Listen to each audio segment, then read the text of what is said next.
Chères concitoyennes, chers concitoyens, depuis des années, le négoce d'obligations s'est déplacé à l'étranger parce qu'aucun impôt anticipé n'y est retenu, ou alors parce que l'impôt anticipé retenu y est faible. C'est la raison pour laquelle les emplois correspondants ne sont pas créés au sein de la place financière suisse, mais à l'étranger. Le Conseil fédéral et le Parlement souhaitent faire évoluer cette situation et, grâce à la réforme de l'impôt anticipé, rapatrier en Suisse non seulement le capital et les opérations financières, mais aussi les emplois. Un référendum ayant été demandé contre ce projet, nous devrons nous prononcer sur cette réforme le 25 septembre. À l'heure actuelle, la Confédération prélève un impôt anticipé de 35% sur les revenus d'intérêt de ses obligations. La réforme vise à exonérer les nouvelles obligations de l'impôt anticipé, un impôt qui se caractérise par sa complexité et son coût. Le marché suisse des capitaux de tiers deviendra alors plus attrayant.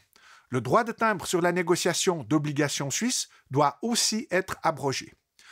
L'impôt anticipé ne sera cependant supprimé que dans les cas où il est plus nuisible qu'utile. L'essentiel de l'impôt anticipé sera préservé et partant environ 95% des recettes fiscales qu'il génère. Le comité référendaire estime que la réforme entraînerait des pertes fiscales trop importantes et davantage de criminalité en matière fiscale. De plus, il craint que la réforme ne profite avant tout aux investisseurs étrangers. Les partisans de la réforme sont toutefois convaincus que celle-ci rapportera des recettes supplémentaires dans quelques années.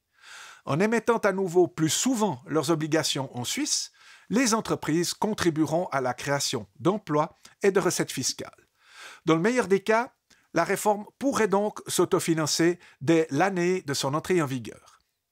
L'ensemble de la Suisse bénéficiera de cette création de valeur, y compris la Confédération, les cantons et les communes qui encaisseront des recettes supplémentaires.